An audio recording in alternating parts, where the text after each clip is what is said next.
All right. So good morning, everyone, to Good September morning. New Visions meeting.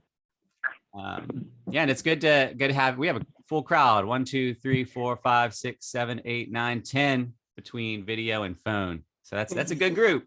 That's a Praise good the size. Lord. Yeah. And so I'm excited about today because we actually were going to have Ms. Thompson share a couple months ago, and then there were some health things, and so we had to postpone. And now we're able to be together again. So that's going to be the big focus of this time, is just leaving enough space for Ms. Thompson to share about the history of New Visions, because we have this. There's plenty of civic associations, but I feel like there aren't a lot that have the rich history and legacy that New Visions has. And I think there's a lot of people that don't know how long New Visions has been around, why it came around, why it's been able to exist for so long. And I think that can actually help us as the neighborhood continues to change, figure out how we keep the core and the heart of New Visions into whatever the neighborhood brings. So that'll be the main part of our time. But if there's time after, there's a few things I can update folks on some things we're hoping to do, any updates in the neighborhood, see if there's any questions or concerns that people have. But yeah, without further ado, Miss Thompson, long running president of New Visions, been in the neighborhood for, what is it, 65, 66 years now? 70 70 years. years. Goodness, I was Yeah. off. I was off. Yeah. Time marches on. So I guess just to start off, I mean, I think a lot of people on the phone or on the call know you, but for those that don't, Miss T, who are you? Who are you, Miss Thompson? Well, Excuse me, Yeah. Paul. Yeah. This is Miss Roots. I want to make a statement because I have a 10 o'clock meeting in the West End and I have to go. Okay. You can talk to Miss Thompson. She will fill you in. But she and I went to Truist and signed the papers for the checking account. Mm-hmm. Now, I don't know if you were going to talk about it today, but I understand you and Sonny had some ideas about making some purchases, so you might want to discuss that with New Visions. Okay. But there is, I know everybody likes to do things instantly and on the spot. You want gratification right now. But I don't see now, you can get that online banking and that whatever that is, you want PayPal or whatever. Mm-hmm. But it's going to cost you a fee. And I don't see the sense in paying them a monthly fee for you to write a $20 check once a year. Mm-hmm. So you might want to discuss that. Yeah. But she can fill you in on any other questions that you have, and I'll have a conversation with her at a later date. Right, Enjoy your day. I got to go. Bye-bye. All right. Thank you, Miss Roots. We got a little mini update there on the finances. well, All right, so yeah, Miss Thompson, tell us a little bit about yourself. I am a long life resident of Churchill area. I've lived here all my life.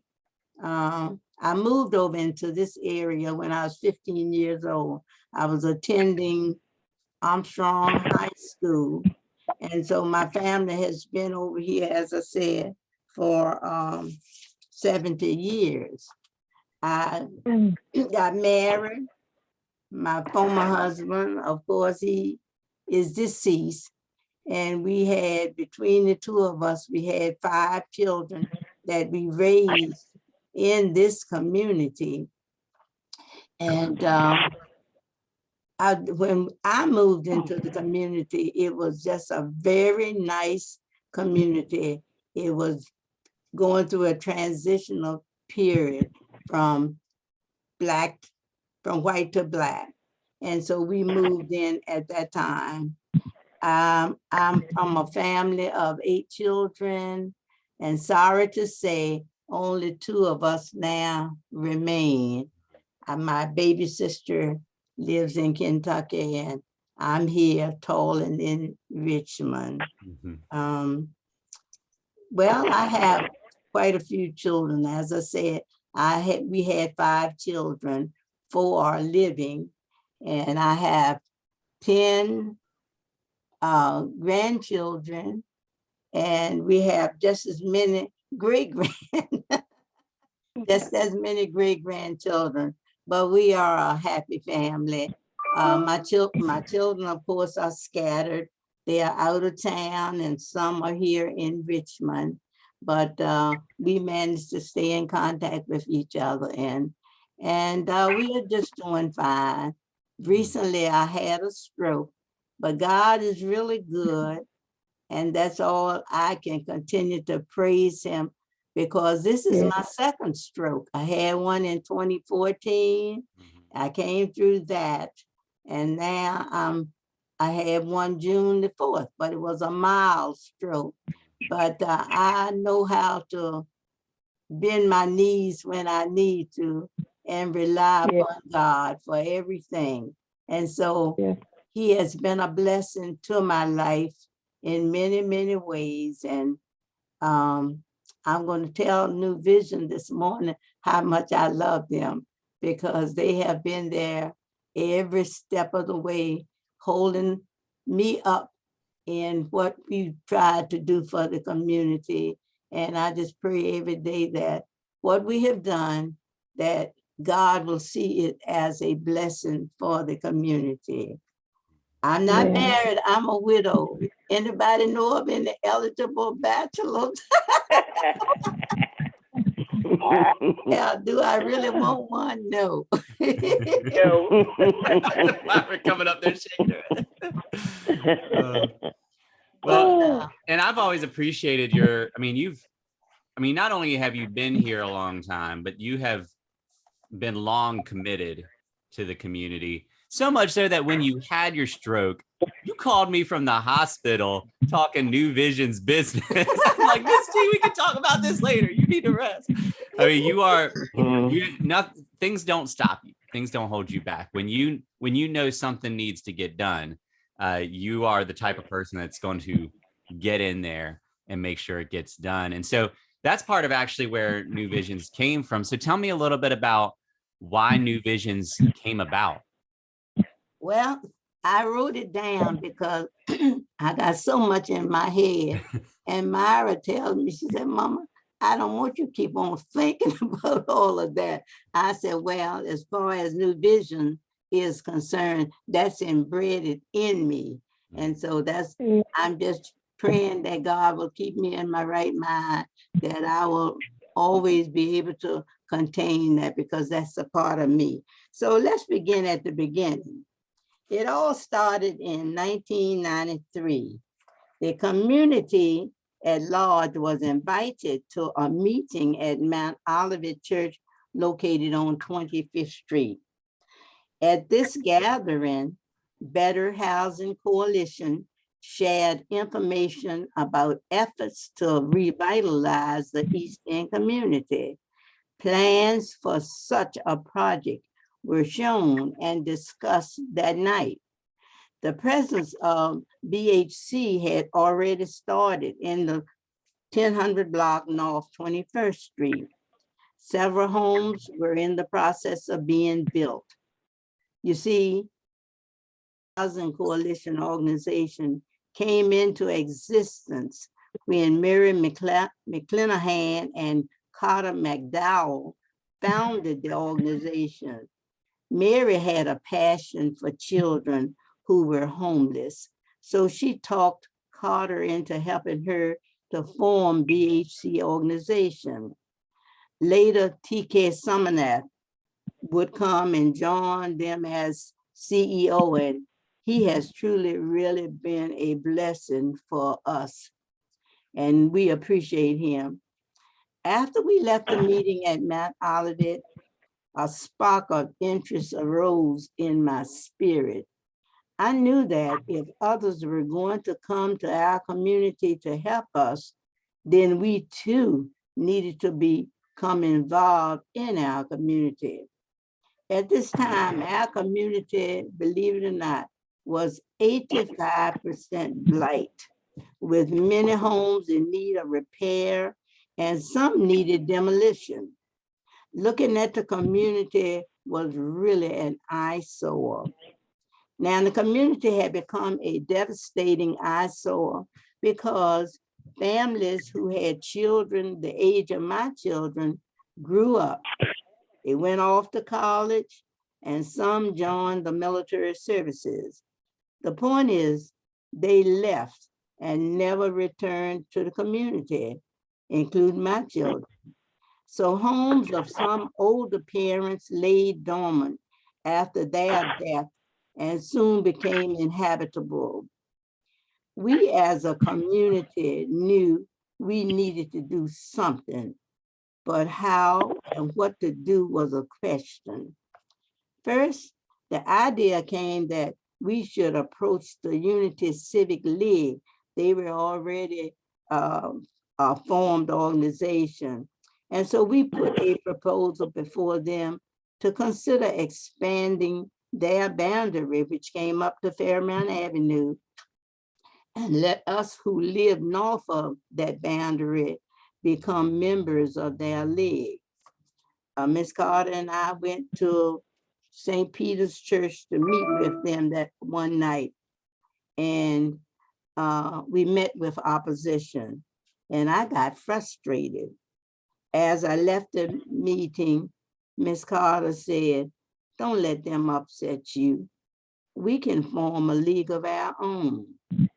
Hearing her comforting words, plans were made to get residents together to talk about the possibility of forming a league. To my knowledge, at that time, there was no previous league in our community. A letter was sent to the residents asking them to come to a meeting. Mount Table graciously opened its doors for the first gathering. That's Mount Table Baptist Church. Persons who responded were Annette Braxton, Augustine Carter, Douglas Dunlap, Rachel Dixon, Jesse Roots, Dorothy and Francis Chamberlain, and Edward Smith, and Miss Kate Key. Myra Washington, later Mrs. Virginia Chalmers and her daughter, Elsie Richardson, became a part. T.K. Summernock and Martin Howard, a worker from BAC, also attended. T.K. asked Mrs. Bernice Lewis, who was a community advocate, and also she served on the BAC board. He asked her to assist us in getting our organization started. Ms. Lewis knew where to go and how to get things done. We organized in December 1993. Since Mount Table was a temporary setting, we were blessed by Solomon Temple on 20th Street, who extended an invitation to us to hold meetings at their church. We met there until we relocated to the library on 25th Street. Meetings were held at 10 a.m. The first two planning meetings were fruitful. The name, New Visions Civic League of the East End, and the logo were suggested by Augustine Carter.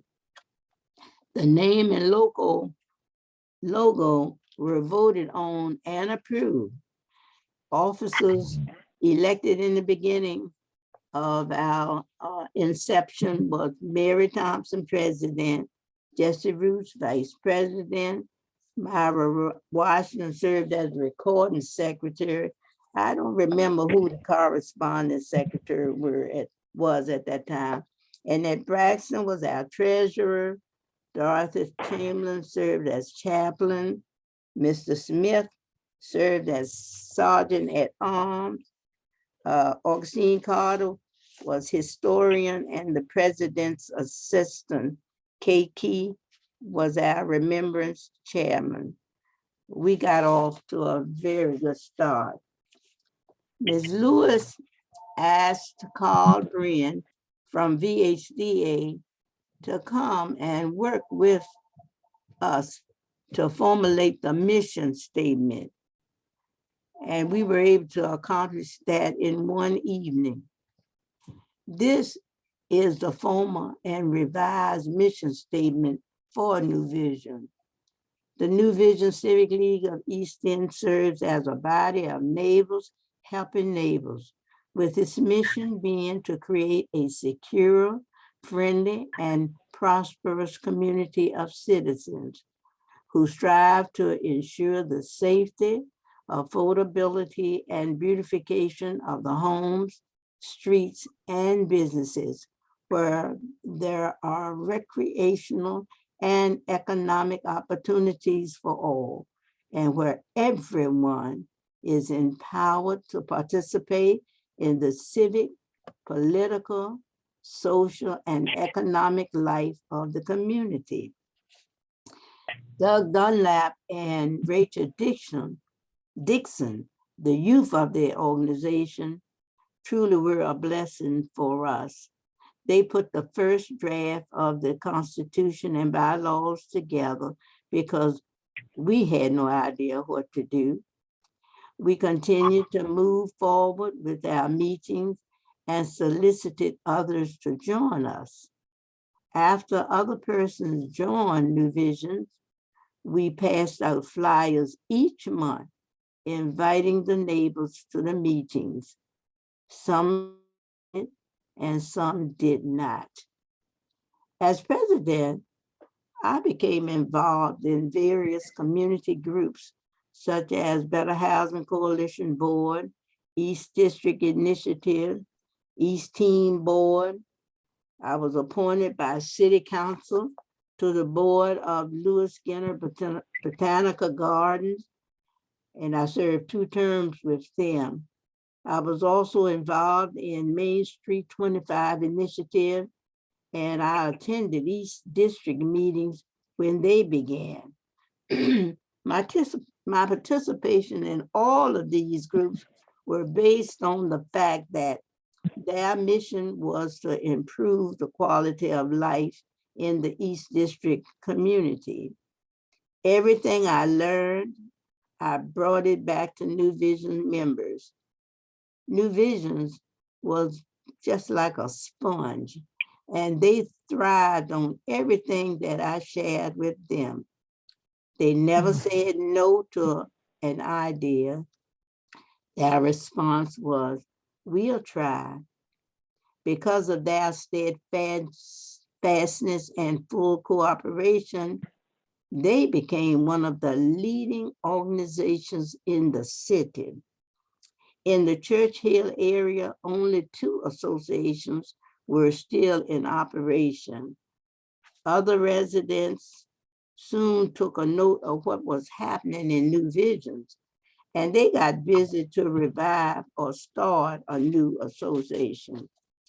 This was a plan, no, this was a plus for New Vision because the boundary we had selected extended too far. And after Union Hill revived their organization, they took a portion of our boundary. Let me see if I got it. They took a portion of our boundary, but that's no problem. We let them have that. We just continued to work as little Trojans. We held 2 meetings per month, the board meeting and the general meeting. I patterned this concept after my professional secretary organization. Much was accomplished. New Vision purchased T-shirts displaying their logo and the byline, neighbors helping neighbors. We wore our shirts to meetings and any community gathering. Ms. Carter solicited tree donations from some of the merchants on 25th Street to purchase 15 crepe myrtles, which were planted on R Street and Q Street. Rita, some of your trees are still living, aren't they? Yep, the rain. I said this about Miss Carter. She was a go-getter. Wherever we went, she would always introduce me as the president of New Visions. We engaged in successful community cleanups under the chairmanship of John Merton. We held block parties and national night out activities to get other members to participate. During this time, BAC was steadily working to help revitalize the East End. Their first major project was the Jefferson Muse apartment on Jefferson Avenue. After much opposition from the outside, the project turned out to be a success. New Visions was involved in the groundbreaking and ribbon cutting ceremony for this project. The first home to be rehabbed in the community was 1100 North 22nd Street. That's the home in front of me. And this was rehabbed under the Weed and Seed program during the term of Governor Allen. He planted a dogwood tree on the day of dedication. The next homes constructed were 1118 North 22nd, that was constructed by Interfaith, and the other one was 1201 North 22nd Street, Habitat for Humanity. As the community developers located vacant properties, they continued to build. In 2010, New Visions, Unity, Churchill, Robinson Theater, City of Richmond hosted the first community-wide national night out. The funding sources were Barnstable Foundation and the City of Richmond. 1,100 persons attended. We were blown away. We formed a partnership with our sector lieutenant, 113, and each month the sector lieutenant attended the meetings and gave a report. We always had a rapport with the police department.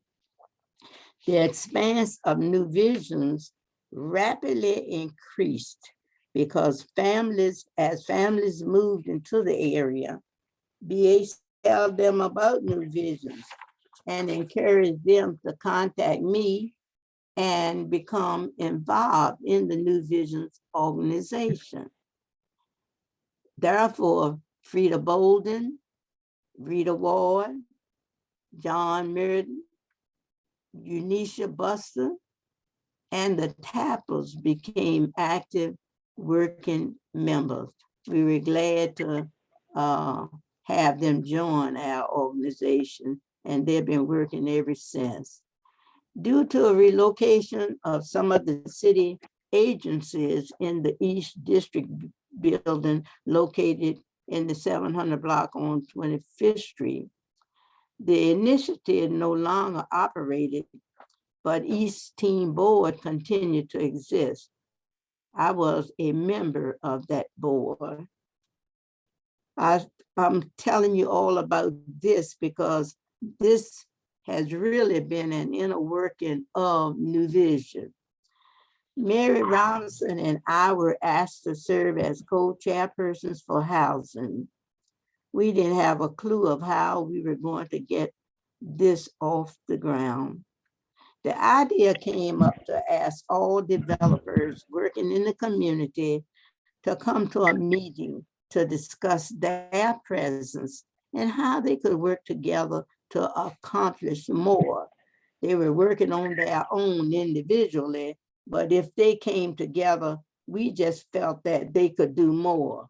So those attending the meeting were Elder Homes, BHC, Richmond Redevelopment and Housing Authority, Interfaith, and later Homes and Southside Community Development joined us. This was just the thing to do. After much discussion and several meetings, each CD put their inventory on the table. discussed trading and sharing so the scope of work could be done. They didn't want to assume the name of partners, but guess what? It all worked out. They became partners and they started calling each other partners. The housing committee met monthly, but prior to our meetings, the community developers met also to pull together their individual report, which was presented in writing. All plans for new construction and rehab properties had to be approved by the housing committee. Sometimes the meetings were a little rough, but we continued to stay focused on the building plans. We did what we had to do. Serving on the East Team board, sometimes we had meetings at 7:30 a.m. in the morning. And they were held at the Ross building. I went to those meetings before, and I just had to explain to my boss what was happening. I told him I'd be here later. So I said, but I work later in the evening. We were the guests of one of the board members who was a lawyer. This was a nice treat. Around 2006 or 2007, Richmond was awarded a Neighborhood in Bloom grant for 5 areas. Guess what? East End was one of the 5 who received the grant. This was right on time because the funds would be in place for the community developers to start the program of revitalization. The impact area we chose was too broad, and to have a better impact, David Ingroff from the City Planning Department suggested that we should concentrate on a smaller area. This area would be known as the East End Transformation Area. The beginning boundary then became starting at Carrington Street north of 22nd, north on 22nd Street to Fairmount, then east on Fairmount to 26th Street. This boundary would include the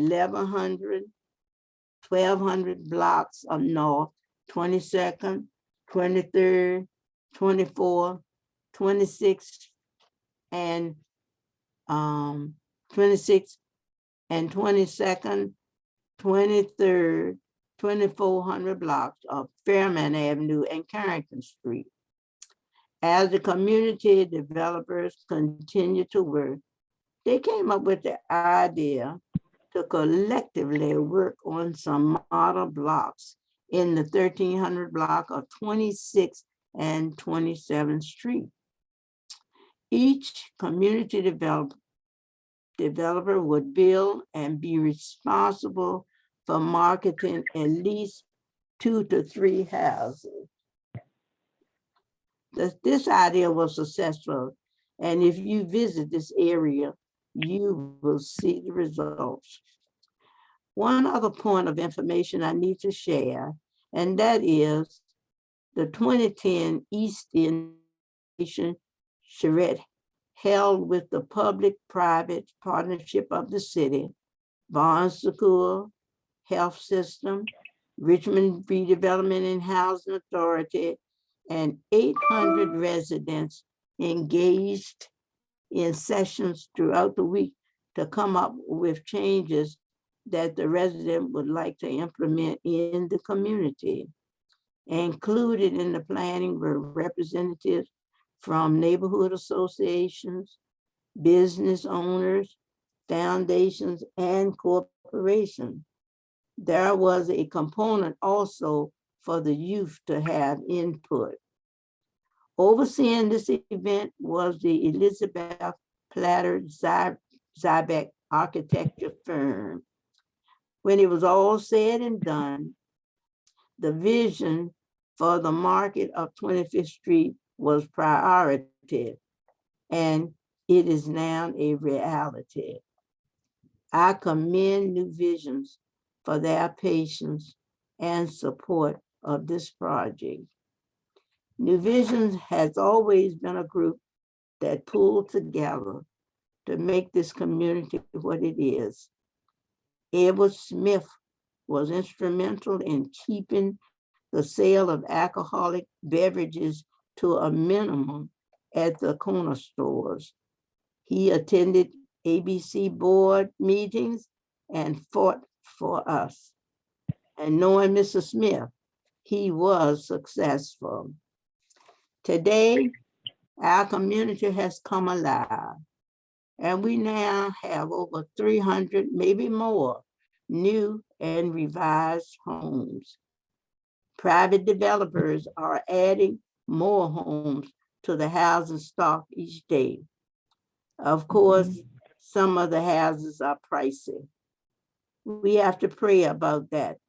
So persons who want to join us and come to the community to live will be able to do so. New Visions, you are the best, and I will always love you. That is my presentation. Thank you, Ms. Thompson. Thank you, Mrs. Thompson. You're welcome. You know, one of the main reasons that I wanted to make sure that we did this and that I was recording is because this kind of history, it can easily get lost, right? And so now you've got a written copy, but also we've got a video copy where we can hear it in your own voice. So I'm really grateful for the work you put into just gathering all that information, because yeah, you're trying to capture history that, you know, we're coming up on 30 years from that 1993 start. While you were talking, I pulled out this guy, which is full of meeting notes. You got that from John? Yeah, look, it's for those that can see. Here's one from when it was what February 5th, 1994 at Solomon Temple. Yes. And so there's a rich history. There's a rich history. And you know, in talking to you, I know that housing was one of the big things. You know, you knew what the neighborhood was, you knew what it could be, and you knew what you longed for it to be. And so you and neighbors said, let's do that. Let's do it. So, you know, you mentioned this towards the end. There's been a lot of great things that have happened, a lot of changes from small things to big things. And, you know, the last 2 years have been really interesting for the community because we had a pandemic and that had a lot of impact. We've seen a lot of housing change and a lot of neighbors change. And so when you think of New Visions going forward, what's on your heart that you would hope New Visions would engage with or be a part of changing? Well, I want New Visions to continue to fight the fight. And when we revitalize the community, I knew that there would be a lot of changes in the community, but my heart is so heavy now because people still call me and say, Ms. Thompson, I'd like to come and live in the community, but I can't find a place to stay. So, you know, my heart is broken because that was the whole effort in trying to revitalize this community, that people who really took an interest in the community, that they would want to come back and resettle in the community. I hoped one day that my children would have come back, but that did not materialize. But that did not hold back people, other people or families coming into the community. So whatever it takes, I don't want New Vision to give up hope. And it seems like we are being priced out. And I wrote a response on the Facebook. I don't get on the Facebook because I really don't have time to do that. But I did write a response to one of the sellers in the community, and I told him that I was not pleased with the prices being jacked up so high, but I realized things must move on. It cannot stay the same, but I think we ought to always think about our fellow man and what is we can do to help enrich their lives. So New Vision, whatever you have to do, I want you to stay focused and make life better for somebody else. Because I see, I don't want to be negative, but I see the developers who have now come in, they are just doing what they want to do, put up what they want to do, what they want to put up. When we first started, we had the developers to come to the meetings to discuss with us what they were going to do. And we went through the pros and the cons, and they respected our opinion. Yeah. But I said, Miss T is getting up in age and nobody, nobody is respecting us now. So you young ones, Frida, Rita, and the rest of you, y'all stay on it. Don't let them tear our community up. Don't let them do it. Yeah. Well, I think the important thing too to remember is, because there will be people that will say, well, things change and that's it. But I think the important thing for us to remember is that there are still ways that we can push forward this mission that you read about New Visions. And, one of the things, I found one of the documents that says it, and it says, who strive to ensure the safety of, oh no, wait, it's before that. Mission being to create a secure, friendly, and prosperous community of citizens. And then later on, it says, for all, where everyone is empowered to participate. Like these are the core things. But I remember, that friendly piece, when you read that, it reminded me of a conversation you and I had years ago that we recorded. And you talked about how when you saw homes starting to come back in the neighborhood, you started to get excited. But then one day you went to wave at a neighbor and they didn't wave back at you. And that piece of community, of neighbors, is something that can easily be lost if someone comes in and doesn't know the heart of the neighborhood, doesn't know the value of connecting with neighborhoods, but is something that we can still exhibit ourselves and kind of plant seeds. But the other piece, the harder piece is like, homes are expensive. And the really unfortunate piece about this is it can kind of build upon itself, where you have one house that's overpriced, but then that creates the metric for then other houses to say, well, that house was priced that, so I guess that's how things are priced, and it can expand, which is why last year we spent so much time in our meetings inviting in folks who are actually creating affordability in the neighborhood.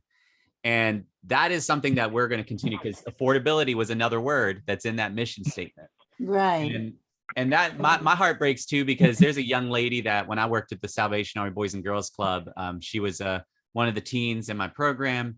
And so now she's old enough where she started thinking about buying a home, and she wanted to buy a home in the community where she grew up and was raised, and couldn't find anything, and had to let go of that. And she's now renting in Southside, and it broke her heart because she couldn't even find a rental. And, right now I've got homes around me that I'm right here by Lower Mosby. And I thought this would be one of the last spaces to see higher prices in homes, but the high priced homes are everywhere, and affordable priced homes are hard to find. And so one of the big things that I know New Visions can do is to stand with and support those entities that are trying to fight for affordable housing. And so I'm excited about Urban Hope is going to continue to be very involved, not just in all of Easton, but in our neighborhood. They are very invested. And, Project Homes has a project that they're working on that we'll hear more about hopefully in the coming months, on 19th Street, just a block away from me. but it's the kind of thing that now's the time. You can't wait, because the longer, the more time passes, the more is lost, and we want to create, we want to protect and sustain what has made and can continue to make our neighborhood so amazing and beautiful and wonderful.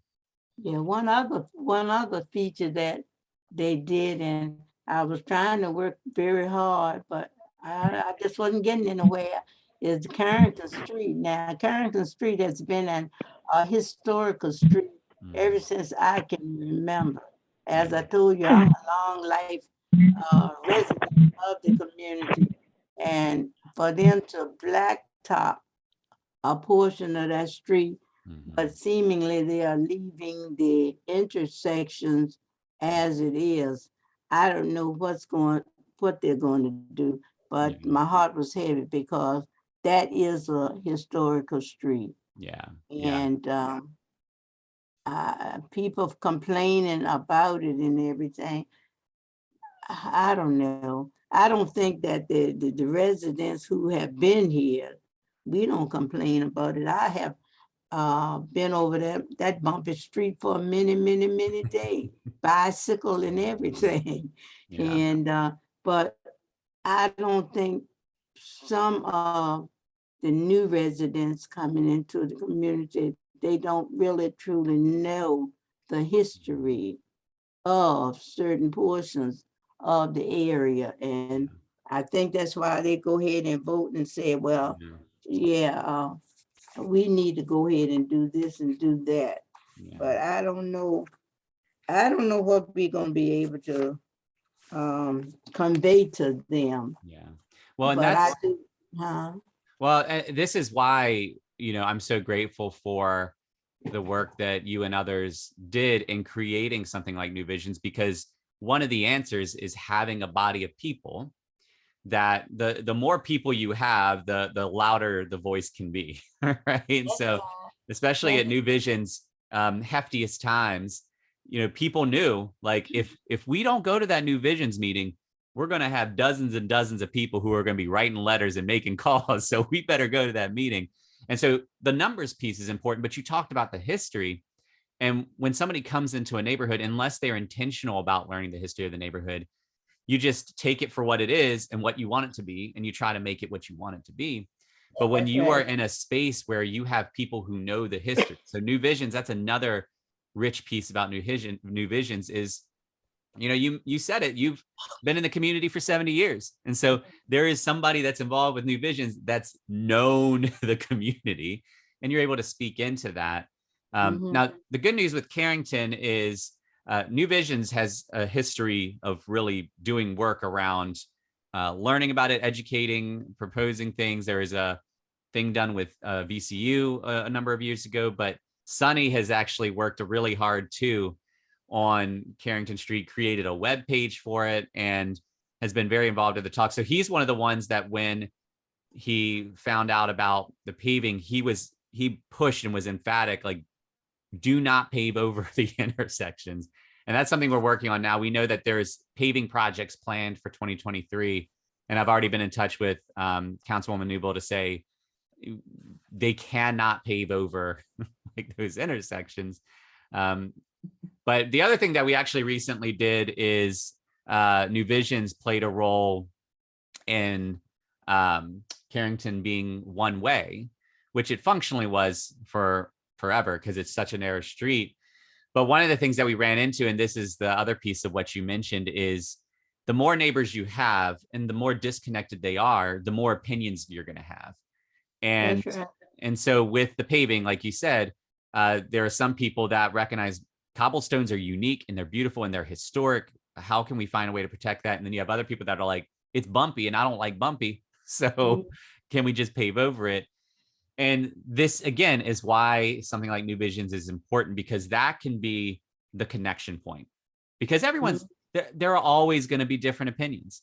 In the history of New Visions, there have been many moments where it wasn't a unanimous vote, right? Because we're people and we desire different things. But something like New Visions creates a space where we can at least say, because our core desire is to be neighbors helping neighbors, to create a friendly, secure, affordable, profitable space for all members, there will be times where I'm going to have to put my opinion aside for the sake of the greater community. And we won't do that in ourselves all the time. But if there's a body of people that are committed to that, it's more likely that that can happen. So I'm personally grateful for the foundation that was built with New Visions, the heart that was instilled into it, the decades of prayer that went into it, you know, and just what exists that we can use to carry forward. Because yeah, you're not ready to give up on the neighborhood. I'm not ready to give up on the neighborhood. No. Everybody on this call, we're on this call because we're not giving up on the neighborhood. Oh, Yeah. yeah, the next dream is, and be working on it. I want to try to do something with 25th Street. And I can see that there is improvement and room for improvement. Yeah. And this is where we live. So we want it to be the best place to live. Yeah. Yeah, Rita, what you getting ready to say? No, I was gonna say that it's gotten a lot better. I noticed it. But the only thing is they've moved to that field across from the barber shop. That's where they hang out now. Yeah, well, you know, I had interceded the lady that owned that property, and I had gone to her to see if we could make it into a little park for the people. And she, Miss Wooten, that's her name, she led me to believe she was going to work with me. And we had even gotten a group to draw up plans for it. We were going to try to put a barbecue pit out there for them, and benches and tables. We wanted to create a green spot for them so that they could have something productive to do other than sitting around the bus, you know, stop. But Miss Wooten threw a kink in that. So Yeah. I said, well, I can't do nothing about that because that's her property. But she led me to believe that she was going to work with us. Yeah. In the 25th Street Safety Commission that Councilwoman Newble has started a couple years ago, that I've been going to those meetings. Yeah. There are some things this year that coming into the fall and into next year that they're pushing on. And one of the things is, you know, we knew this going into it, and doing the survey confirmed it. There's a lot of factors to making even that short corridor of 25th Street, making that a space that kind of lives into what was in the mission statement here, something that is secure and friendly, and you know, everyone involved can be prosperous, and there's a lot of factors. And so one of the things that they're doing is now honing in on these different factors. So, you know, one of the pieces is, how do we let people know and make sure they have access to any services that are needed? And one of the examples of that is the VCU Health Hub. Provides so many services right there at the top of 25th. And a lot of people don't know about it. And actually, I have a friend who's unsheltered in the community, and he was trying, he was trying to get something from Social Security, but he needed to have an ID. He hasn't had an ID in a long time. And to get an ID, he's going to have to go down to here and to here and to here and to here and to here. And I told him, well, you know, have you heard of the VCU Health Hub? Because they not only provide health services, but they provide social services and legal services and things like that. They might actually know something. And he went there and found out that there was actually retirement money, or there was money that was due to him that he didn't even know was due to him. And so now next week he's able to go and pick up a check. And, you know, that's one of the things that I'm hoping we'll see more and more of, because the other piece is we don't want this to just be a good neighborhood for new people that move in. We want this to be a thriving neighborhood for all who are here, and particularly those who have been here. That's right. And whether they have enough to buy a $500,000 home, or if they're unsheltered, like how can this be a thriving neighborhood for all neighbors? And so that's the hope, is that the more eyes that are on it, and that are caring, and that are understanding, that are striving for that core mission of thriving for all, I think we'll start to see some valuable things. But I want to make sure New Visions that we are coming alongside those efforts, because it's not meant to be us doing all the stuff, right? And that's never been the history of New Visions. It's been New Visions coming alongside better housing and elder homes and these things. So, we only have a few more minutes. I want to honor everybody's time this morning, but is there any questions anybody had for Ms. Thompson, or anything that they wanted to share for those that have been around New Visions for a while? Anything you wanted to add to her account? Well, I personally want to thank New Visions for the work they've done. And I know Rita's a recipient also, because I was able to purchase a home in 2006 because of the neighborhoods in Bloom. And I remember the day I got my keys and came over, this little lady from across the street, I know she ringing my doorbell and she walking around. But when I think about the pride and the sincerity and how happy she was for me, I was a complete stranger to her. But the joy she shared with me in being able to purchase a brand new home in her community, because at that time she was known as the mayor of Churchill. and next thing I know, I'm on the Civic League. Next thing I know, I'm on the board, Better Housing Board of Coalition. That's right. But I will say we do need more activists, not only just for the city, but something needs to be done by rent control and rent caps. We need people to get more involved in the legislative process. Right now, the developers are trying to control the narrative in this neighborhood, because their goal is to make more money. They're in business to make money. Yeah. I'm convinced, and I'm a realtor, that you can build an affordable house and still make money as far as a high-end luxury house. And I'm not impressed with those two houses behind me on Pink Street. Those 3-story houses with no front porch. But one is under contract for $624,000. Yeah. And so, actually, the whole nation, but Richmond is in the housing crisis, rental and home ownership. Right. And people are just got blinders on, don't see it. And it's going to hit them hard when we see it, as they like to use the term now, unsheltered people, an increase in unsheltered people on the streets. Yeah. Yeah. There's the rent piece. There's a house by us. I think it's a 1,700 square foot, 3-bedroom, somewhere around there. But it was supposed to be a home. It was sold with the idea that would be a home and not a rental. And the person turned it around and listed it for 2,800. And I saw that, I was like, "Are you kidding me?" And nobody jumped on that, which is good. And so over the past 6 weeks, they've been lowering a little bit. Now they're at 1,995. But I think of, like, again, that young lady who couldn't even find a rental in the neighborhood. Or, when you're talking about housing that could be done in a way that it doesn't have to be overpriced. There's a house near me that the workmanship is not, it's clear that a lot of corners were cut. They purchased it for less than 100,000, but listed it for 370. And I can tell based on the work, there wasn't 200,000 that went into that, or even maybe even 100,000 that went into that. And they too haven't sold, because nobody, I think when people walk in, they realize this is not done to the level of what it's priced, but this is what we see. I think there are a lot of developers and agents that maybe are trying to be intentional. And I think there are always going to be people that are, like you noted, Frida, that see the dollar signs. I mean, this is just a reality of life in any sphere. And so part of our role is, how do we support those that are going about this in the right way? And how do we raise more voices? Like you said, we need more folks that are activists to call out, who have the knowledge base to be able to know what's going on, and to have that skill set to call it out and do like what Miss T would do, just keep on pushing until someone's like, all right, Miss T's not going to leave me alone.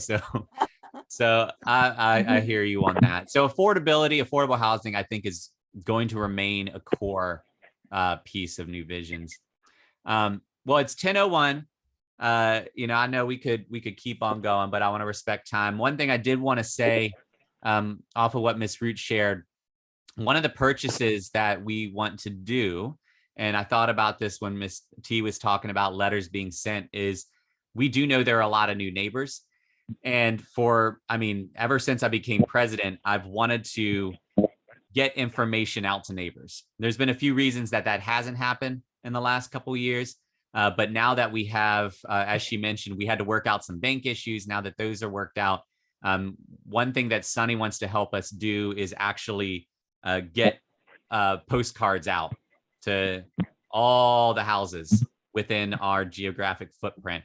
And so we're going to craft up something that can be reusable. So that's why we wanted to create the website, so we can direct people there instead of saying, come to our next meeting on, because if you do that, then it's only good until that next meeting, and that postcard's no good anymore. So something that we can keep using, that we can hand out, that we can have if we have a table somewhere.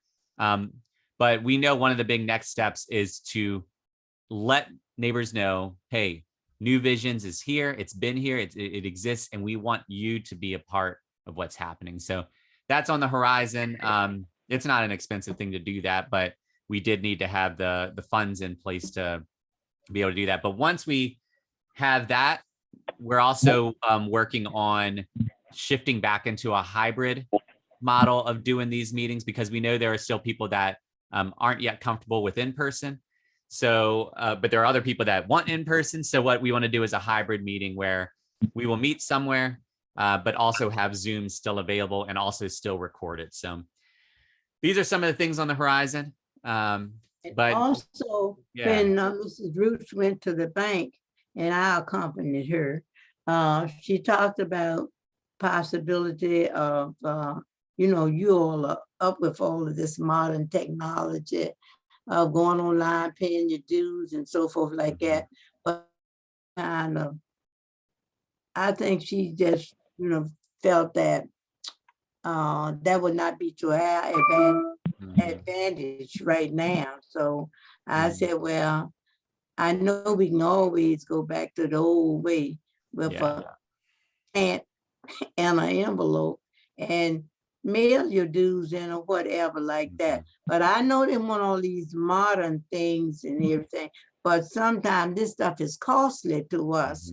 And we are not about spending a lot of funds. We got to make some funds, because we got to think in terms of, paying our dues and creating some funds in our treasury. Yeah. We got to give some serious thought to that. And what we would actually do if we added any new elements, it would not be like get rid of the old elements. So that would be a hybrid too. If someone wants to write a check, that's always going to be available. But I think what we realized, there's a meeting we had, a bunch of us had a number of months ago, where one of the things we talked about is how often dues went unpaid. And so the thought is, can we create additional, basically, it's kind of like when you have to pay a bill. Yes. If there's one way you have to pay a bill, then you got to do it that one way. But if you have multiple options, then you could say, oh, like, I don't know where my checkbook is, but I can go online and do this. So that's what we're looking to do, is how can we create multiple ways that someone can contribute to New Visions, so that someone doesn't have to keep thinking, oh, I forgot my checkbook again. But you're right. Like, we want to do that in a way that is mindful of fees and expenses.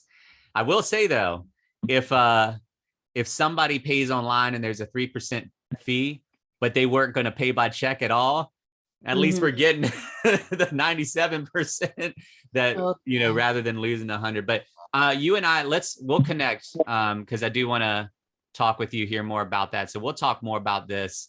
Offline. But any final words or thoughts? I know people got to get to their Saturday mornings. Enjoy this. I mean, it's so nice outside right now. But any other final things? I want to. I'm Susan. Can you hear me? Yeah, we can hear you. I'm on Carrington Street in the Goodwin Apartments, and I was wondering about the Maggie Walker Land Trust, Community Land Trust Program. Are they building any more houses over here? And what are your thoughts on that? Yeah, that's a good question. Do you know some, Ms. T? I knew that over on 26th Street in the, I don't know what block that is, 900 block. Over a year ago, I know they had talked about some homes over there that would fall into that land trust, but I don't know whether they are available now or not. Frida, The you got best- your hand up. Yeah, the best thing for the caller to do is go out there to the website, to the Maggie Walker Community Land Trust, and go out there to their website. But I do know last month or either in July, they put a moratorium on the number of applications. They're not receiving any more applications until October 1st because they have a waiting list now. They have more people waiting than they have inventory. I know that's right. So Okay. they are on my list And- too of people to, and- oh, go ahead. You go ahead, Frida. And they do have, if you want to find out more, they have weekly webinars that you can attend online where they tell you all about the program and they have a Q&A at the end. You can also sign up for that. That's good. All Okay. right. So they're on my list of folks to have come to one of our meetings. So hopefully that'll be soon. I want to get someone from Maggie Walker Land Trust to come to one of our meetings. I want to have Project Homes come to one of our meetings. There's actually in the building at 22nd and Fairmount, it's Rework Richmond. I've been talking with them about coming to me. So they're not affordable housing, but it taps into that, providing employment. And that building's had a long history when it comes to New Visions, because we were working on that building for a long time. So I will be I'll look into some of that too, and hopefully get Maggie Walker Land Trust in one of our meetings sooner than later. Okay. Okay. Well, Thank you. thank you all. Okay. This is a Hello? good meeting. Yeah. Hello? Hi. This is Rosa. Yeah, This is Rosa. Rosa Neff. I also live in Goodwin at Union Hill. Mhm. I moved in Building D into April 2019. These are very nice apartments. And I consider this my home because I am 70 years old and have no plans of buying a house. Yeah. But around this neighborhood, if I had known about all the drugs, all the shooting, Mhm. I mean, it's. I don't even like to go outside after dark. Yeah. Nope. And it's a house up on the corner. They say they raided the house at Venable and Jazz. Mhm. Definitely. It's been a little quiet. But they walk through the parking lot around here at night, go in your car and steal stuff if you don't lock the door. Yeah. And I mistakenly left my car open 3 times since I've been here. Mm. And they've been in and taken stuff. Yeah. But I'm a little bit more diligent about making sure my car is out there. What are they doing about the drug addicts? I mean, I know they can't help themselves. But what are they doing about Venable Street? Y'all talk about 22nd Street and 25th Street. Mhm. This Venable. Venable Street area and on up 25th to 22nd to Fairmount. People are terrible. I moved here from Chesterfield because it was too quiet out there. Yeah. I wish I would stay. Yeah. Mm-hmm. Rosa, But it's I want you to have, terrible. I want you to have heart, because crime is all over now. At one time, Yeah, it's all over, but it's terrible here.